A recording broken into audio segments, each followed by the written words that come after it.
Are you constantly yelling? You're always yelling at your kids, whether you're a parent or a teacher. Every form of frustration, you're just yelling and shouting. Everybody can hear your voice from the next street. Why? Yelling is actually not something that is healthy for you to do. It's not actually a healthy form of communication. And there's so many negative effects this has on children, especially if the kids love you, if you're a parent or you're the class teacher. Yelling makes the children's behavior get worse. Whatever it is you're trying to correct by yelling, in many cases, it wouldn't solve it. It gets worse, and then you have to do more yelling, and then the behavior gets worse, and then more yelling, and then the cycle just continues without having any solution.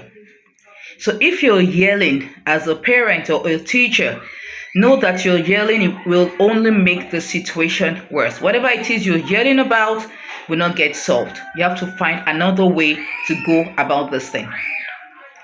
Yelling also changes the way the brain works, the way the children's brain works, because children, humans mostly, process negative feelings and thoughts and information more quickly than positive ones.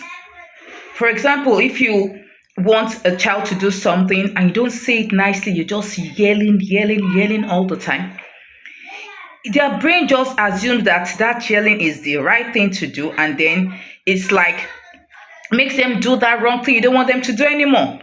So yelling is not good for them. So it affects their brain development. So as much as possible, stop it.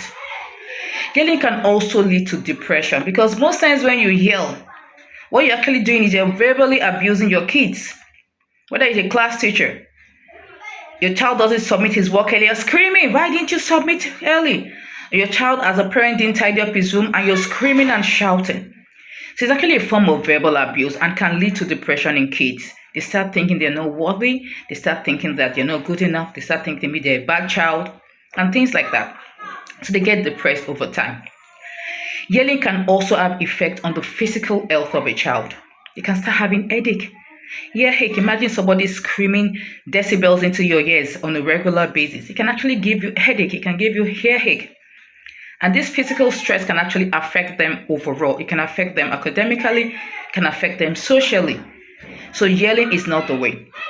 Yelling can cause trust issues. Your child is always expecting you to yell because what you do in your best way is yelling. And so your child doesn't feel that there's a need to trust you. He cannot make mistakes around you. He cannot be himself around you. So trust issue becomes a thing. So yelling is not the way we should go. It is not communicating. If you're yelling, you're not communicating with your child. Yelling is not normal. You need to check yourself. What are you doing? What is the thing that is triggering you to yell? What is that thing that is actually making you yell? Are you stressed yourself as a parent or as a teacher? You need to check yourself because it isn't normal. If you yell at an older child, most times they will tell you, Mommy, stop yelling. Or Daddy, stop yelling. Stop shouting. They will tell you. So it's not a normal thing to do at all. Yelling isn't helpful. You wouldn't get the result you want because it is not a two-way communication. It's just one way. You're just going straight to a brick wall and there's no entry. Yelling is also more about not about the child. You're the one in control of the yelling. So you have to be the one to work on it. What are you doing to work on this habit that you are actually displaying? It's not about the child anymore. It's about you. So if you're a parent that yells, know that it is not the way to go. It is not the way to communicate with your children. It's not the way to help them get better with their behavior. And it's not the way to raise them. Yelling is a no-no. It breaks rather than mends.